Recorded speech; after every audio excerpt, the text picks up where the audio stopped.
Hey everybody, welcome to another episode of Hanging Out with K-Dubs. That's me. I got a new and special guest here today. Miss Becca, thanks for coming. Thank you for having me. Good to see you. You too. It's been quite some time. Yeah, I was thinking about that on the way here. I think it was, since I've seen you in person, I want to say actually it's been like 8 years. Yeah, it's been quite some time. Yeah. Yeah, it's been, obviously we follow each other on social media and things like that, but to actually sit down and have a face-to-face conversation, it's been quite some time. It's been 8 years. And yeah, I had a little too much fun the last time I saw you. I remember we ended up at the Stumble. Probably. Yeah. That's not surprising. Mm-hmm. Not surprising at all. They got good burgers. Good food. They do. The drinks are cold. It was a great time. I think it was after the charity poll. It was the... Yeah. Yeah. You're right. Over coming back from Boone County. Uh-huh. Yeah. Yep. Yeah. God, that's been a while back. I did the math on the way here. I'm pretty confident in 8 years. Well, we got a lot to discuss today. We've got some interesting topics, especially from your perspective and your point of view. I'm looking forward to getting into this, but just a little history. We've known each other for a very, very long time. Basically, when you're out here in the country, if your neighbor can still be 3 miles away and they're considered your neighbor out here in the middle of nowhere. So you guys lived not far from us. No, not far at all. It's crazy to think about that, of like when I was explaining of how I knew you and your family, of just how that transpired and where it all started.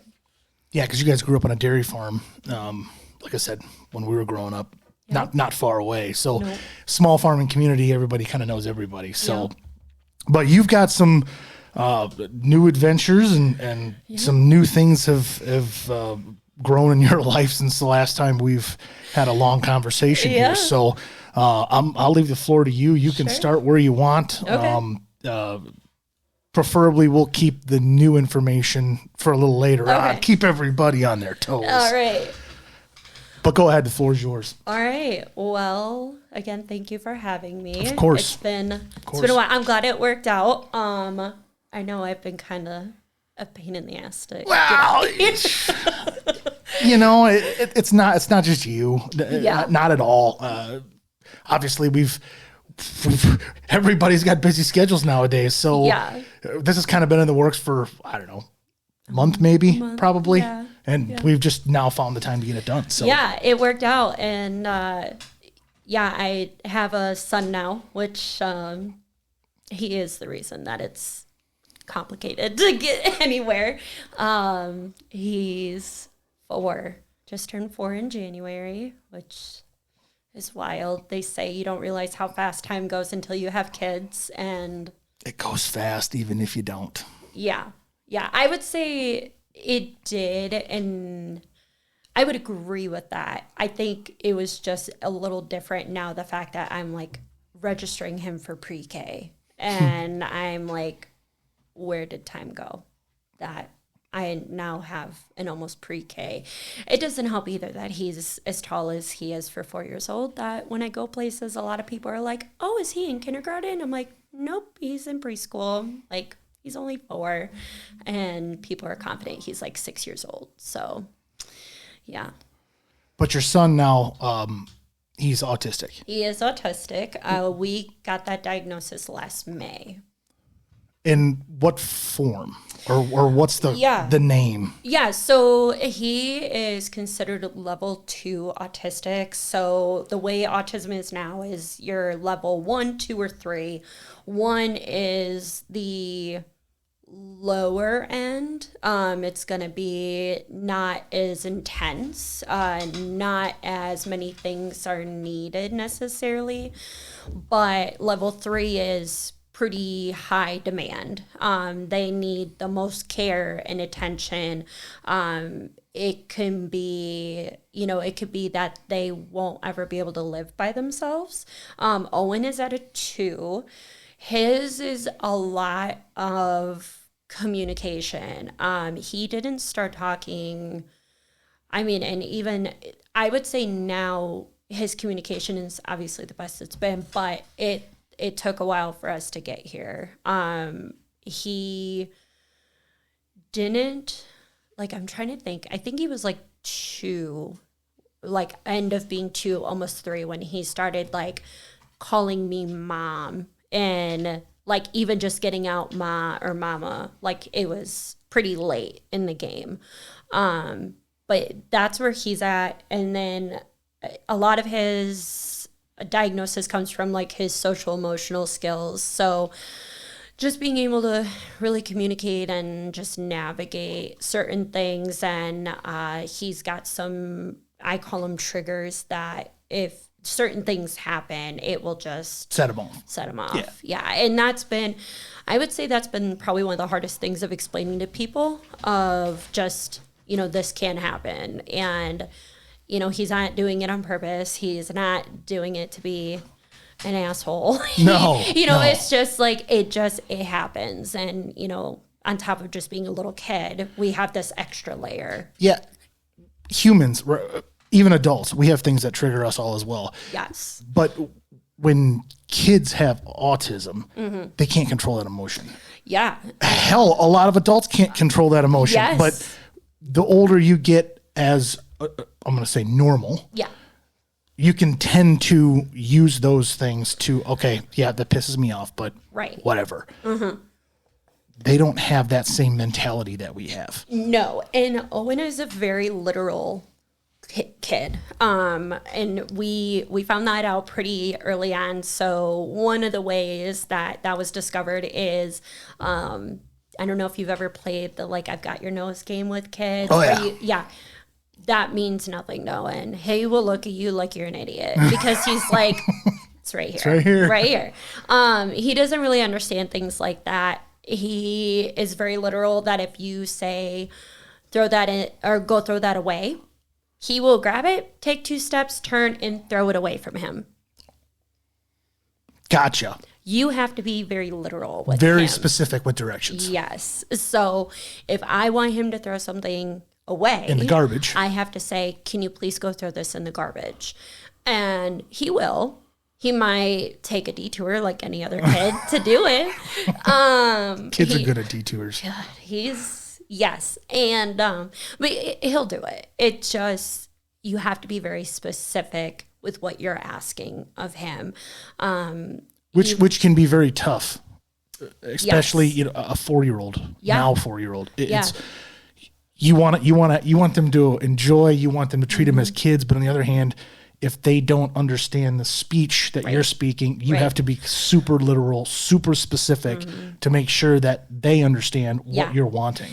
Another thing is, like, having others understand that. I would say for the most part, my family has been pretty on board, understanding, supportive, compassionate. If I come to them and I'm like, you can't do that. They, just because of how they are, and myself included, they want to know why. But they're pretty on board. They don't really give me too much flack about it. I think they know if they did, it wouldn't work in their favor. Yeah. It wouldn't work in their favor anyways. But still, they've been pretty good. I mean, even for myself, I went to school to be a teacher. My background is ag ed, and I knew autism at like a teacher's perspective. I knew the like very surface level of it. And when Owen was officially diagnosed, it was actually, I remember it, May 22nd of last year. We left knowing that he was autistic. We didn't know what level. We got that in an official report. Like, the report, I think, is 21 pages long. It's long. Like, all of his assessments, because he's had 3 total. And not because it was like second guessing, it was because everyone wants to do their own assessment. So we started out with the Wisconsin Early Autism Project. They did the official diagnosis. That's how we got started. From there, we did ABA therapy with a place called Caravel. They're all over. I think there's I know there's one in Beloit. I think there's one or two in Rockford, but we worked with one in Madison, and they did an assessment. And then when he got involved with the school district when we were still living in Wisconsin, they did an assessment. So we're not even at a year yet, within, I don't know, 6 months, 8 months, he had 3 assessments done. And they all came back fairly the same. That I would hope so. I would hope one's not way out here in right field, one's way out here in left field, and one's in the middle, and you're going, okay, we know, but where do we go from here? I would say the biggest thing that I appreciated about Caravel is that as time went on, they were more than accommodating to adjusting certain things. Owen is a standoffish kid. He is very suspicious of people, which is... Don't blame him. Yeah, exactly. I'm very grateful for that. That he doesn't want to be everyone's best friend. Like, People suck. Yeah. There's a joke about, in couples, but just in life, of friends, one's a golden retriever and one's a black cat. Well, I will sit and have a conversation with just about anybody. But definitely as I've gotten older, I'm more that black cat mentality. Like, if I want to talk to you, I will make it happen. Owen is my child through and through. He is also more that black cat mentality, that he's the sweetest thing, but... You got to get to know him first. You got to get to know him first, and he's going to wait to see, like, if you're a good egg or not. Gotcha. And so, yeah, when we went with Caravel, he got started with them, and they even said, like, wow, he's really come out of his shell since his assessment, which is not uncommon. But when he did, it was like, okay, like, we're going to make these adjustments, because when we did the assessment, I mean, they were trying to get a whole picture in, I think it was 2 hours. Yeah, you're not going to be able to get a whole picture of somebody in 2 hours. Right. And I mean, unless they are an outgoing kid and they're not shy and things like that, then that makes total sense. But if he's a little standoffish, a little guarded, you're probably not going to find all that in even 2 or 3 sittings of 2 hours apiece. No, and they were wonderful about that, of just understanding that. And I mean, you would hope so for what their profession is, but regardless, they were. What's the name of that? That's Caravel. Caravel. So do they specialize just in autistic children then, or what do they specialize in? I'd have to look. I haven't looked in a while. I believe it is just autism. So they are a ABA therapy. It's applied behavioral analysis therapy. Okay. So ABA's got some I don't want to say dark history, but it's definitely gotten some backlash in the past of just the way it started out. It was very much a reward base. So like, you are only doing it specifically to get the sticker. That's it. All we care about is that you're doing what we're asking you to do. Period. Not the growth. Right. And that has transitioned with time. I do know there's some places that still really go off of that mentality and how they work with kids. But for the most part, a lot of places have transitioned to, we want to reward them. But the goal is for them to eventually do it because they want to do it, not because they're getting a sticker for it. Correct. Type thing. And Owen, he's a pretty motivated kid. I mean, I have to do things for motivation more to just get him over that initial hump of like, okay, we're going to do this and you're going to try it and it's going to be great. May suck, but we're going to at least try it. But, I will give you this incentive if you do it. Biggest one we run into is food. That kid, he's very picky about his food, which is not uncommon with autism. It's because of their senses are very standardly very heightened, and Owen's is. He can pick up on smells really crazy well. Textures, like the way things feel. Like for Owen, it's like his senses are on fire. Like they are just really high. Multiplied. Yes. Yeah. Turn the volume up to 10. Yeah, all the time. Like 24/7, that's what his life is. Yeah. And so it can be hard. There's times that he can navigate it quite well. Like he loves truck and tractor pulls. Yeah. Loves it. My man. Yeah. Loves it. And going to things like that, I mean, we both know from our fair share of going that they're not quiet. But he loves them. He absolutely loves them. I got to take him to a hockey game recently. I put his headphones on him. He has just noise canceling headphones.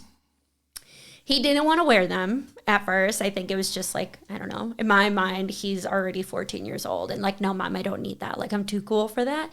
But he did end up wearing them. And he liked having them on because when there was a goal, the train horn goes off. And the first 2 goals kind of, I mean, you want to... Shook him a little, huh? You would have thought he was a cat climbing a tree. Like, yeah, he was in my arms and like just laughing, but it shook him. Like it caught him off guard. Not to mention the crowd cheering and everything else. Like a lot of people there. It was chaos. Yeah, it was at I'll forever call it the Metro Center, but the BMO in Rockford. But it was packed. So, but Owen, he's tough when it comes to that kind of thing, and some people really struggle with that are around him. Well, I want to go back just a little bit because you said that you were obviously you have your education in communication and things like that. Yeah. So, and you said that you scratched the surface on how to work with autism, but now that you're a mom with an autism kid, this is probably a whole new book that you need to read and write and follow and YouTube and help for things like that, I'm sure. So I hit the ground running when we got the diagnosis. Like literally, I left that appointment. Owen went with his dad. My son went with his dad. And I had to drop a vehicle off and I got picked up. And when I got picked up, literally I was on my phone looking for books, looking for articles, like doing my homework. I guess before Owen's diagnosis, I was surface level aware of autism with Temple Grandin. I'm a huge fan of hers. She's very well known in the livestock industry. She's autistic. I think she's in her 60s or 70s now. Okay, I'll take your word on it. Yeah, no, I know. I'm trying to remember. But I mean, I've had the opportunity to hear her speak. I've read her books, and she's phenomenal. She's very well educated. She's got her doctorate. I mean, I don't know. I looked up to her even before this came about, and I found her books right away and ordered them, and I was like checking things out in droves from the library of just like getting as much information as I could, and I kept getting like encouraged to check out like Facebook groups and those kind of platforms, and I would kind of take a peek, and I was like, no, these aren't my people. This isn't necessarily what I'm looking for. And so I really like took a step back, and I'm like, I'm going to just stick with the science. Not saying that people sharing their experiences is a bad thing. No, not at all. Because I was just going to say, I'm even members of some groups and stuff on Facebook and Instagram and things like that, that the majority of the time, I don't pay much attention to it. Right. But once in a blue moon, you need some inspiration. Yes. You need to look at something and you can go, okay, let me go check this. And you'll usually find something. Yes. It might only be a nugget this big. Yep. But when you find it, it's like, oh, that's a good idea. Yes. I never thought about it that way. And I am dealing with people that are experienced in this. Right. Not like I said, 99, 98, 95% of it, you're just like, yeah, whatever. But that other 4 or 5%, you can look at that and go, hey, that's really good information to have. I have found that a lot with like, I'm not on TikTok much anymore because I would just endlessly scroll, and I never slept on top of what I don't sleep now. But like Facebook Reels, like that algorithm is dialed in of like they got that down right. Yeah, of showing things like that are Owen's insanely mechanically inclined. He loves like all of his toys right now are things that we could tear apart and put together. I'm in the midst of like he'll find out hearing this, or if I talk to him first, but we have an old John Deere 316 lawnmower that my dad's like, I just want to get rid of it. And in my mind, I'm like, let's keep it. And you and Owen can spend time together. Like, just let him fucking tear it apart. Like, he would love that. Like, absolutely love it. But all of his toys are like that right now, where it's just like, you could tear them apart and put them back together and build them in different ways. We have John Deere's like little toy engine thing that's in his room. We've got a workbench. We've got the whole bit.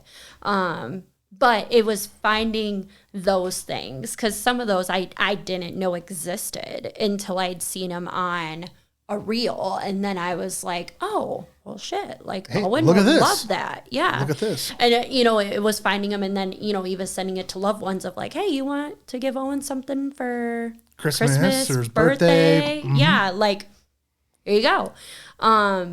So, yeah, and when I was going through all that, kind of leading into what I'm doing these days, is that I found that it was a lot of digging to find really information just in general about being a parent in this position that I didn't feel was outdated or just very vague. Like, and when I say very vague, I mean, oh yeah, this is really hard and it's going to be hard for a while, but it'll get better. Well, that doesn't do anything for someone like me. Well, unfortunately, that's life, right? You're going to have hard times. You're going to have great times. And it's going to keep moving forward. Like, tell me something I don't know. Like, thank you for the obvious, but that is not what I'm looking for. Like, I need, at the time we were living in the state of Wisconsin. Okay, what resources are there? Who should I start calling? He was 3 years old at the time. So does he still qualify for birth to 3, or do I need to work with the school district? Because it was in May and, rolling into the school year. Kind of the cutoff date. Yeah. And I'm like, so who do I reach out to? Do I, we were with UW Health, and we were still with SSM at the time, and we were going to transfer to UW Health. And I'm like, okay, so now what? Like, do I have to start all over? And then our healthcare system really sucks on all that crap. It really, really, I mean, our healthcare system's pretty, look at, if you need to go in for a heart transplant, we got a really, really good healthcare system, right? You're going to have the best doctors and everything on it. But for anything else other than that, it really freaking sucks. Especially when it comes to, I would say, anything that's more mental, I would say. Oh, absolutely. And unfortunately, I'm not going to, don't come for me, people. But in some cases, the immediate answer is, well, let's give him some medicine. Well, Owen is 4 years old. We're not doing that. Like, if it gets to the point that we have to do that, fine. But he's 4 years old. He's still growing. He's still learning. I'm not interested in drugging up my child to get through the day. Like, that's not what we're doing here. Even on my worst days, like days like today, I thought he was down for a nap, and he wasn't. And so I laid down. I thought he was down for a nap, so I'm like, all right, I'm going to lay down for a minute and just relax. And he tore his room apart and came in my room. I just call it his second room, because a lot of his toys end up in my room. We're right next to each other. And I was like, yeah, so, I'm going to have 30 minutes to just chill. No, he was in my room, tearing shit apart, just being a kid. But I have seen some people where their answer is, we'll give him melatonin or give him some Benadryl. And I'm like, he's fucking 4 years old. Autistic or not, this is normal. They're ready to go. Right. And I would much rather him be ready to tear the house down than be not able to get him out of bed. Say what you want, but I'm okay with it. No, I get it. And so going back to digging for information, I think the state of Wisconsin had my number, sent out in a mass email of watch out for her, because I was calling people every day. I was the squeaky wheel, nonstop calling people, asking questions. I think I spent twice as much time on hold than I did actually talking to people. I believe that. Through that whole process. In a heartbeat. I believe that. It was rough. And the people, for the most part, that I worked with were wonderful. And I made sure not to be an ass to them because that wasn't going to make anything easier. Nope. But I very quickly realized that this is a shit show. Like, this is brutal. And I was fortunate at the time. I was at home full time with him. Right. So with the exception of, still being mom and taking care of him, I had more flexibility than parents that are working to make those phone calls, to sit on hold, to do all those things. Mm-hmm. And I'm like, oh my God, like I could not imagine for the parents that work full-time jobs or multiple jobs to be able to cover the costs of the services and all the things that, I think about for Owen. Within the past year, Owen's participated in ABA therapy, speech therapy, occupational therapy, and physical therapy. We also met with a nutritionist. He met with an ENT, an audiologist, and we still need to see optometry because he failed his vision screening. But that's 8 right there.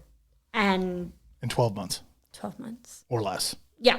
Give or take. Yeah. Within the last year. I mean, we've been to all those people. And it was just like mind-blowing. So I did the homework for my family of this is what you need to do. This is and yourself. And myself, yes. Of, this is what you need to do. This is what, let's not do this. And here's things to stay away from.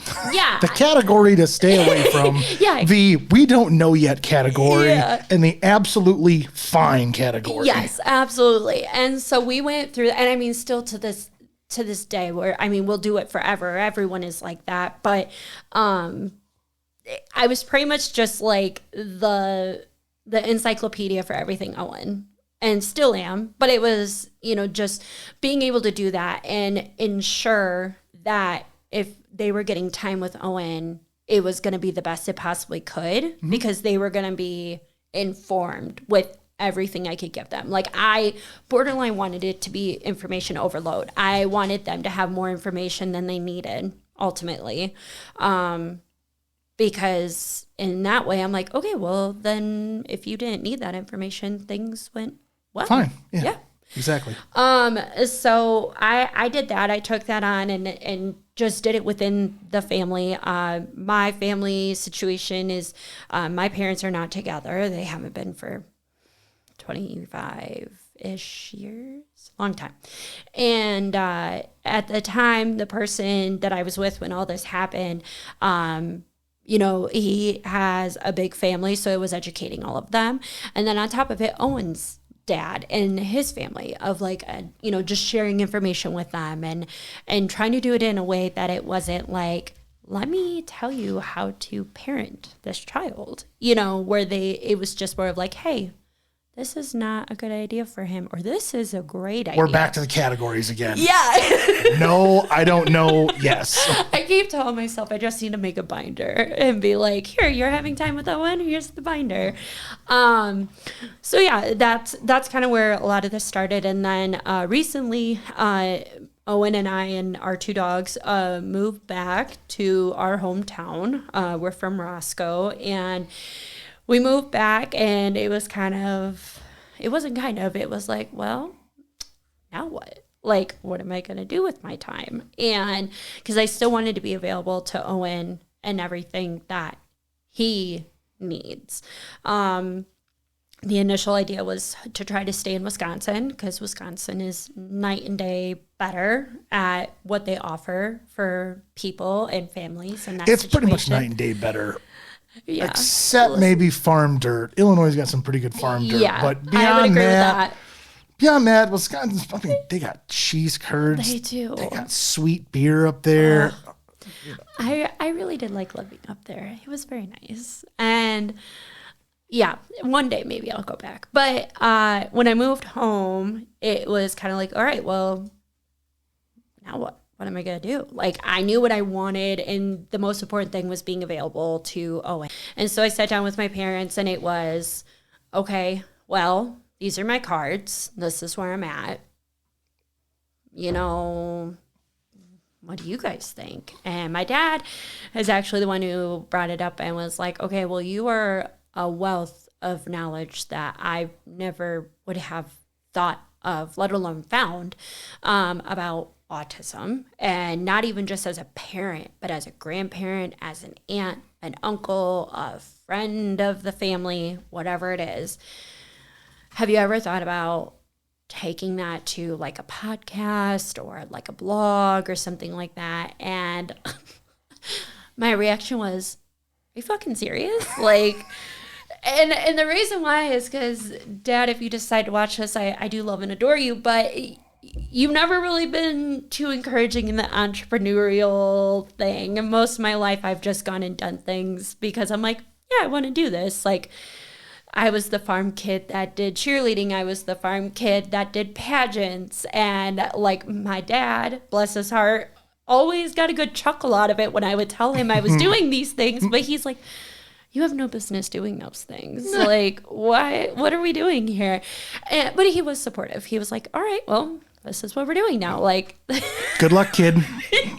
Go give him hell. I mean, literally, bless his heart, because we're 30 years in and not much has changed. But he had that suggestion, and I slept on it and was like, all right, well, I mean, yeah, I mean, it could work. And, you know, we had some more in-depth conversations about what that would look like and what I would need to be able to do that and do it to the capacity that I wanted to do it, not just like half-ass it, but to just like actually make it something of value for people. For others. Yeah. And it's, you know, for me, that's really what it's about. Is I was asked that recently of, well, you know, how's the money for it? And I'm like, honestly, if I never make a dime for it, I'm going to be okay. I'm the same way. I'm the same way. I'm doing it because I was a parent that I cannot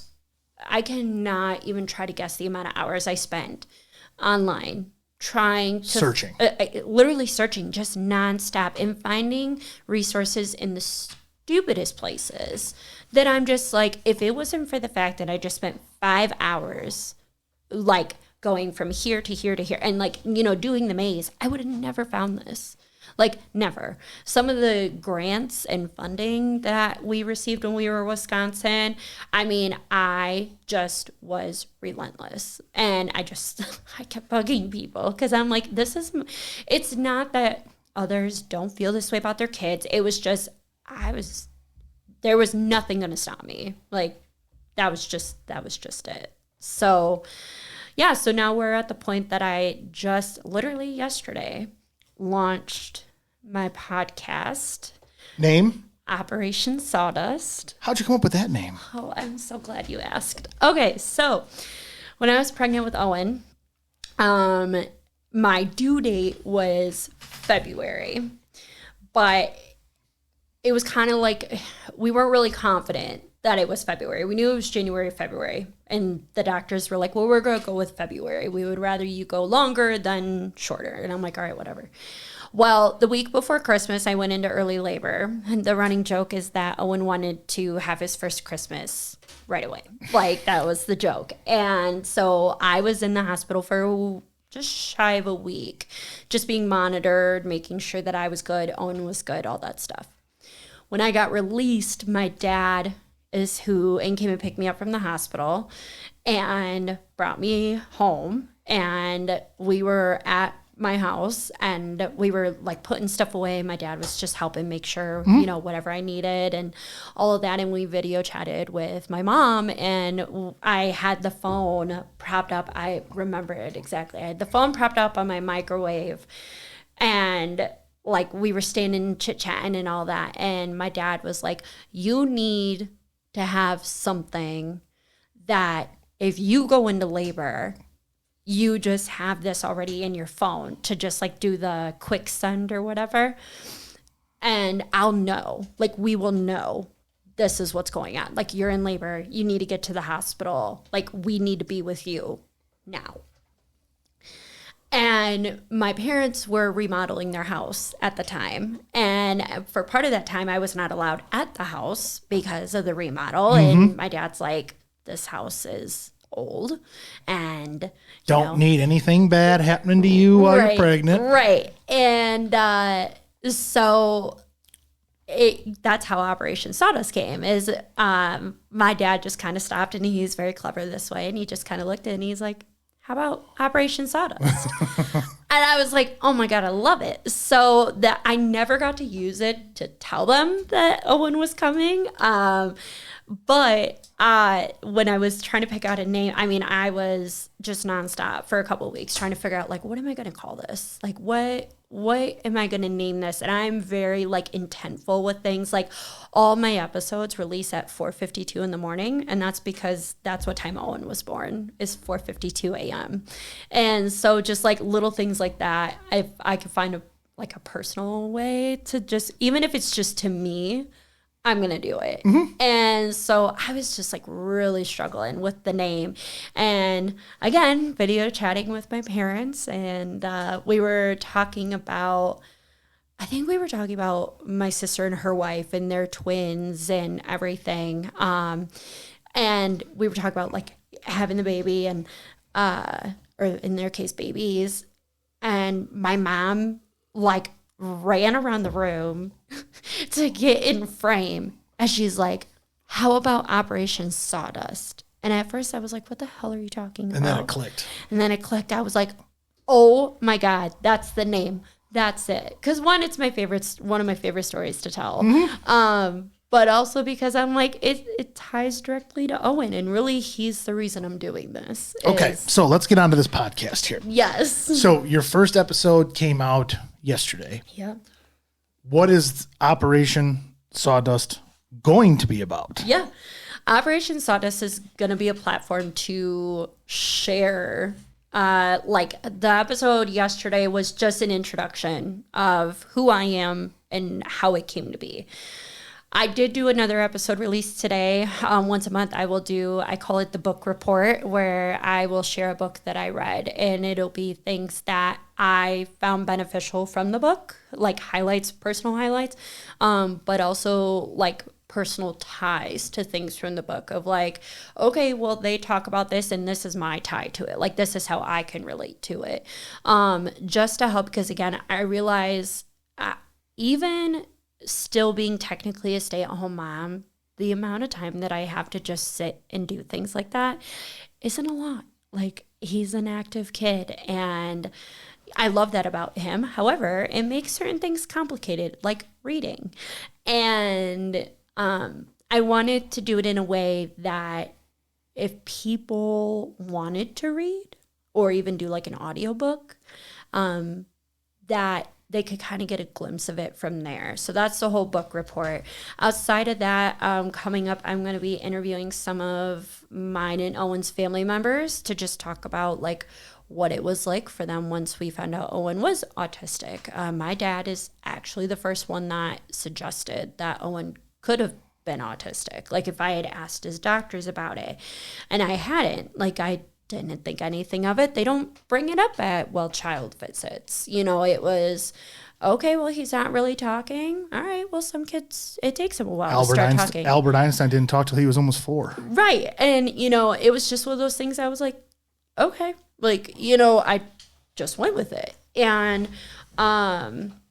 so it's just getting their perspectives of like, you know, this is kind of how it impacted them, you know, when we found out, and just another perspective, because don't get me wrong, I'm excited for the point that I can interview Owen and get firsthand of like what it's like for him, you know, to share that with individuals, because that's some of my favorite individuals to follow as well on social media is they're grown now enough that they can speak for themselves, and they're in a position that they can speak for themselves with their autism, but to articulate like, this is what life is like for me, and this is, you know, this is how I navigate, this is what I can and can't do, this is how I overcame this is what my parents did for me, But for now, it's, just sharing my experience as mom and, and all the research that you've done too. Cause I mean, we were even talking off camera and all the research that, man, I mean, from doctors to schools to all the therapies that he has and probably will still go to help bring him out of bring him out of his comfort zone to learn things. You can talk about all that. Hey, this is where I went to find this. It took me 4 hours, but this is where I found it. And it was really, really helpful. I also went here and found this. I went to the library down there. There's 2 books you need to check out, this and this. Right. I mean, you can bring so much to help parents that have kids that have autism. I think it's a cool thing. I really do. Yeah. I think it's a cool thing. It's exciting. It's daunting. Everything new is daunting. It is. For me, it's daunting in the fact that I feel so great. I mean, genuinely grateful that I get to do this. And I want to do it in a way that serves Owen well. And it just serves the community well. There's one of the big things when I designed my logo was, having puzzle pieces in there. Puzzle pieces are kind of a controversial topic right now within autism. Some people look at the puzzle piece being a symbol for autism as a way of saying, well, there's something missing from them. No. Right. Right. I don't look at it that way. I look at it as we're trying to put all the pieces together so we know what we need to do to move forward. Well, and when I brought it to my dad, he's at a point now that he owns businesses, and I was like, what do you think? What's your thought? Am I looking too much into this? And he looked at me, he said, first and foremost, you could solve the world's problems. You could cure cancer. You're always going to have backlash. Yes. You're always going to have someone that is not going to be happy. So keep that in mind. Correct.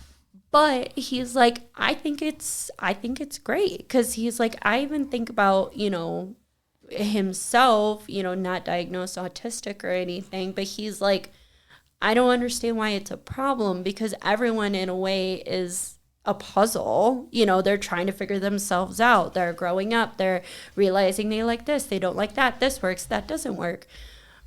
Some people's puzzles just are more pieces, and some are less, some are shaped different, and so that was kind of like, okay, well then we're going to roll with this. And, even, like the colors and everything of the logo, just like trying to really just do it in a very respectful way. That because I can be an outspoken person, and I know that sometimes I may not be the most politically correct individual to be speaking up on something, but my theory is if you have knowledge in whatever you're talking about, it's okay to be outspoken. It's okay to have that conversation. It's okay to raise your voice a little bit. But in a situation like yours, I don't, there's wrong ways to do things, right? Yeah. But there's a billion ways to do things the right way. Yeah. And you're going to talk about your path and the direction that you went down. That doesn't mean that the next person that listens to it's going to say, well, I can't quite do that path. Right. Because maybe the parents of the autistic child, maybe they both work full time. So now all of a sudden it's, okay, how do we juggle this to find things out the right way? But we can listen to Becca's podcast because she found this information here, and here. So now we don't have to spend 3-4 hours on the internet. We don't have to spend X amount of hours on hold all this time. We can just, okay, hey, are you planning on putting, like if you get into a specific topic, let's just say therapy for simple things. Are you going to put like, their websites and things like that right in there? Yeah. So the book report episode I just did, like I have the link to the book. Link. That's the word I was looking for. Link. That's right. Such a simple word. That's okay. And I want to have the resources available. I am even working on putting things in like blog format too. So that way people can read it. You know, they may not be able to listen, but they can read it then if they want to. You know, down the road, I would love to do it in a format similar to how you have your setup of like where there's cameras so people can watch too if they want to. Right now, I have Bluetooth headphones and my phone, and that's how I do it.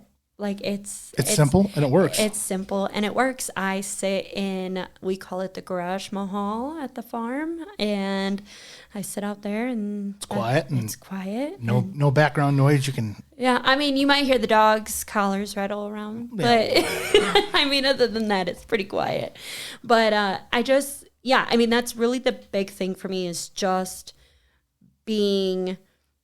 I would say another thing. Being a good source of information or a reliable one to at least check out, but also helping parents not feel like they're alone. No, and you're going to give every parent out there, you're going to give, if parents listen to your podcast, they don't even have to, they can just have kids in general. Mm-hmm. They're going to learn something, right? And now you're giving parents another option, whatever option that they're looking into, whatever option that may be, you can give them another one that maybe they haven't thought about. Maybe they have thought about. Yeah. I mean, I think about that even too with like my sister and her wife and their twins. Like, you know, there's going to be things that they're going to tell me about their path of being parents that I'll never be able to relate to unless I have twins. And even then I may not be able to relate to because no two kids are the same, you know? And I mean, you're one of three. Mm-hmm. So, I mean, my sister and I, you know, both of us there's some similarities, but for the most part, we're pretty different. But with that, you know, it's I'm the black sheep by far. I think I say I am all the time. I mean, Katie, she went into the trades, and I mean, she's and killing it probably too. Oh, crushing it! Like shout out to her, top of her class when she went through the apprenticeship, and top of her class when she became a journeyman. I mean, she's killing it. Like. Toot fucking toot, girl. Like, you're killing it. And it's been so fun to see her become a mom. But, yeah, it's just being another source. And I am very proud of my just being authentic to who I am, that I think sometimes when people do get the chance to go on these platforms and, you know, have a podcast or have a Facebook page or whatever it may be, sometimes they get a little lost in chasing what everyone wants and not sticking with their true self. And I'm definitely at a point that I know I'm not everyone's cup of tea, and I'm more than okay with that. You know, I know what my goals are in what I'm doing and why I'm doing it. And if you can't see that, then you know, it is what it is. Like life goes on, and if I've got the chance to do this, I want to take it, and I'm in a very fortunate position to do to be able to take that chance. Yeah, absolutely. Yeah, absolutely. Yep. So it's exciting, brand new, but yeah. So future episodes will be. Are you doing? Yeah, you doing one a week, one every other week, once a month, one a week. Yeah, that's tough. It's tough. That was my goal when I started too, and then after a while, I'm like, dude, what are you doing? We'll see how summer goes, because right now I do a lot when Owen is either asleep or at school. A lot, and I do have the fortune that my grandma from time to time will watch Owen like in the house, and I'll be in the garage, so I can do like a quick recording. But as you know, it's going through an editing, and that takes time. It takes time, and by no means I definitely take the quickest route possible. Like I do put time into it, but as long as the product turns out fine, that's all that matters. And I know that it's gonna fall into place with time. Like I'm just kind of rolling. You're gonna get better at it. You're gonna get. Trust me, I've gotten. If you'd have seen the first 20 episodes, you'd be like, Jesus Christ, Carl, what are you doing? I think it's great. So I'm gonna turn the tables though, because you told me that you would tell me why you're doing this when I came on. So Tell me. It's the same. It's kind of the same thing. I know a lot of people in the community. There's a lot of smart people in this community. Mm-hmm. And it was one of those things where I was listening to a podcast and I thought, well, shit, I know quite a few people. Maybe I could do something like this. So I probably reached out to 50 people, and I had like 6 that came back and said, yeah, I'd do it. I'm like, well, if I do one a week, that's, a month and a half and, editing and all this stuff. And that's just kind of what it turned into. And then I started reaching out to businesses, local businesses, and thought, hey, if I can, free advertising, right? For them. It's come over here and spend an hour with me.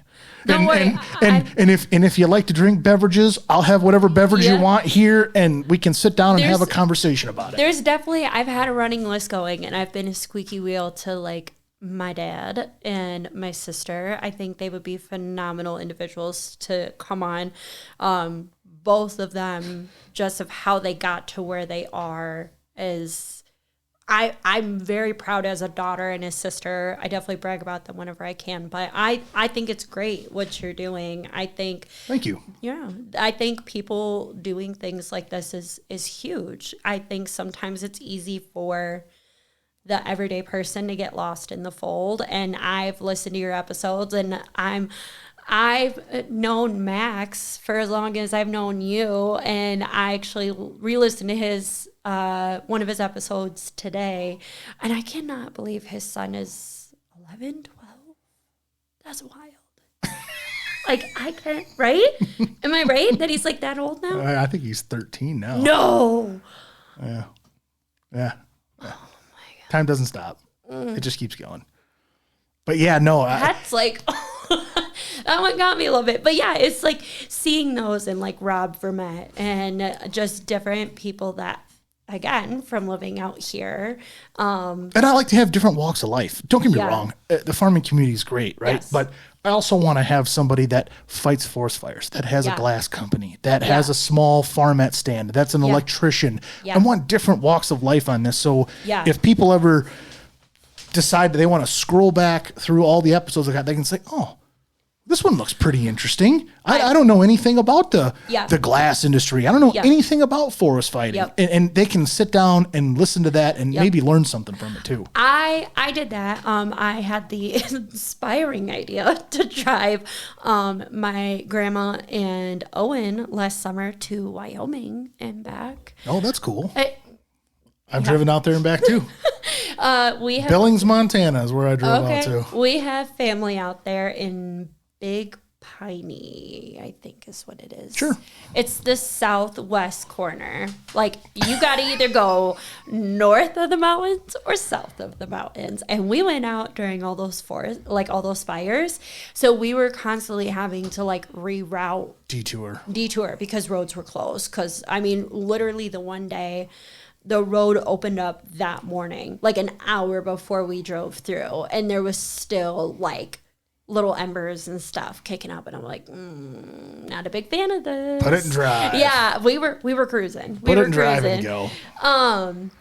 But yeah, I did that. I went through. I had headphones in, and I would listen to like your podcast. Some of them I just went through, and I'm like, oh, this will be an interesting one. Well, thank you. Yeah, I appreciate it. Yeah, and I think it's great, and being someone that if I'm gonna talk the talk, walk the walk, like. I have the chance to do it myself, so do it. Exactly. Yeah. And guess what? In 6 months, if it don't work out because of whatever reason, you at least tried it. You at least gave it a go. Story of my life. Story of my life. That was my theory too. It was like, well, screw it. If I'll do it for 6 months and we'll see what happens. Here we are 2.5 years later. It's like, holy crap. Yeah. And I mean, that was part of it too. And I'm grateful my dad looks at it that way. At least he shared it with me now. I don't know if he's always looked at it this way, but I was definitely the child, still am, that between my sister and I, like, I wasn't afraid to try a new job. Like, I've worked for a realtor. I worked for edible arrangements. I did like communications and marketing. I was a teacher. I was a coach. I taught gymnastics. Like, the list goes on and on. Not to mention the farm stuff, like milking cows and all that. Like, it was just each thing, though, I learned something new from that I look back on and I'm like, okay, well. I would have never learned that if I didn't do that. Yep, exactly. And so I think that sometimes, I don't know, it's just the way to go. We got one more thing to talk about. Okay. And that is not only Operation Sawdust, yes. but later on this year, you're going to do something else with this too. Yes. So this came about, my grandpa passed away in December of 21. Unfortunately, COVID hit me and my son the day of Grandpa's visitation. So I didn't get to participate in anything. I was fine. My son was not. And just... It affected everybody different. Yeah. No yep. doubt. My son, it really knocked him. He was really, really sick. And, we all agreed that if my grandpa was still alive, he would say, you just stay home with that little boy and take care of him. Yeah. And so that's what I did. Thankfully, where all the services were, they live streamed not everything, but majority of it. The service, all that. And when my dad got up to speak, he did a phenomenal job. But one of the things he talked about was the legacy that has continued to be handed down within the Sprague family of just, where my great grandpa started and that got passed down to my grandpa and now it's passed down to my dad and, future generations.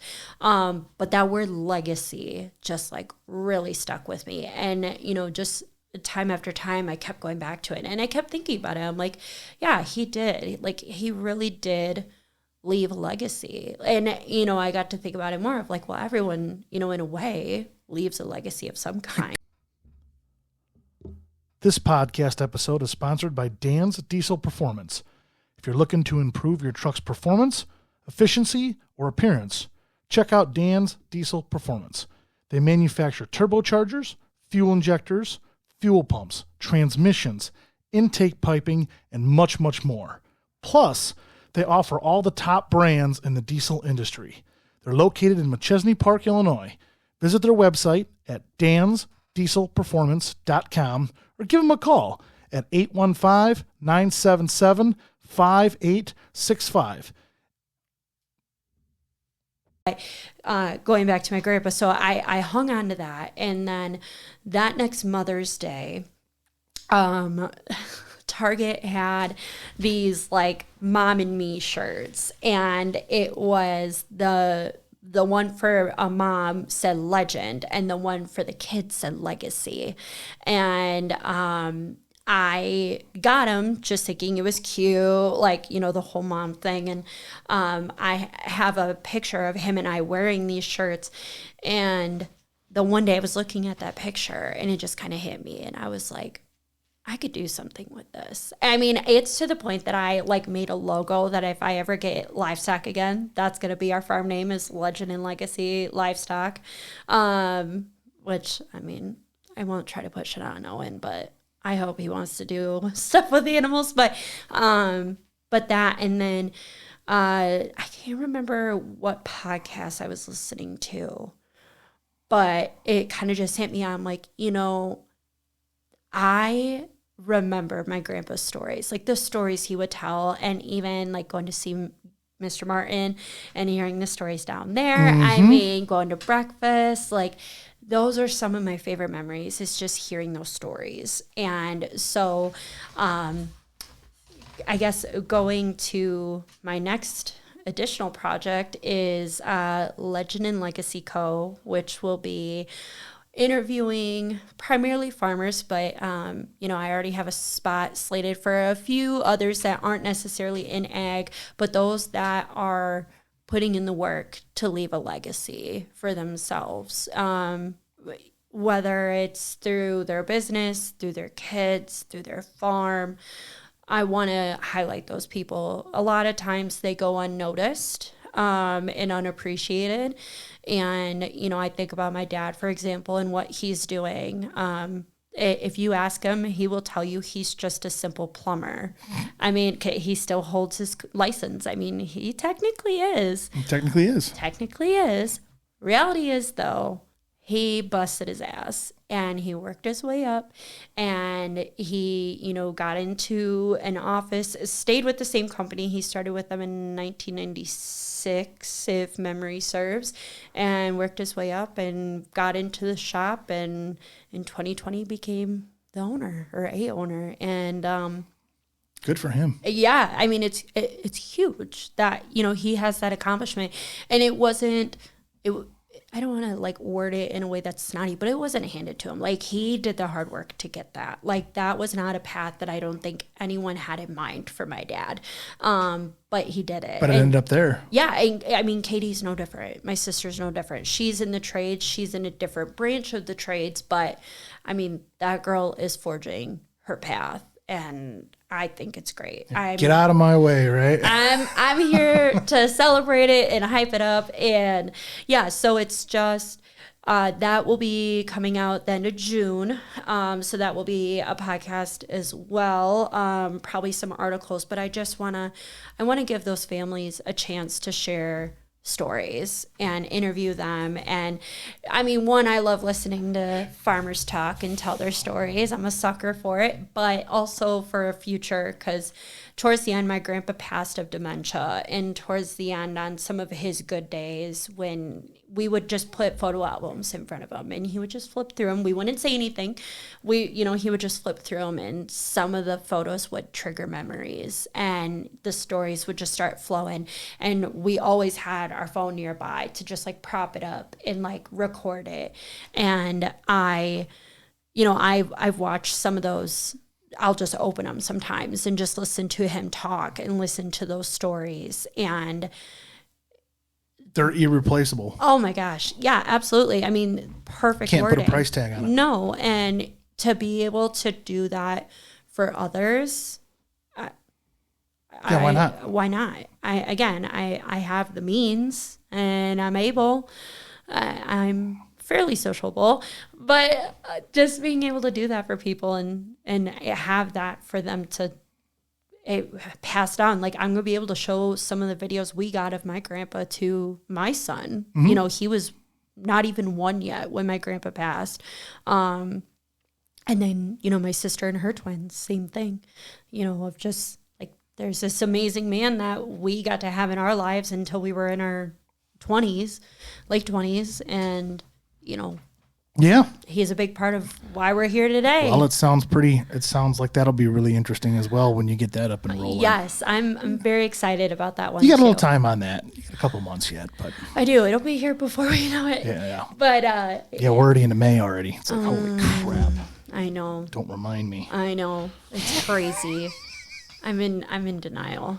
I'm in a bit of denial. I think we all are. Well, hey, we've been talking quite a while here now. So I want to thank you for coming. Yeah, thanks for having me. Thank you for spreading some knowledge on autism and good luck with your podcast on that. Thank you.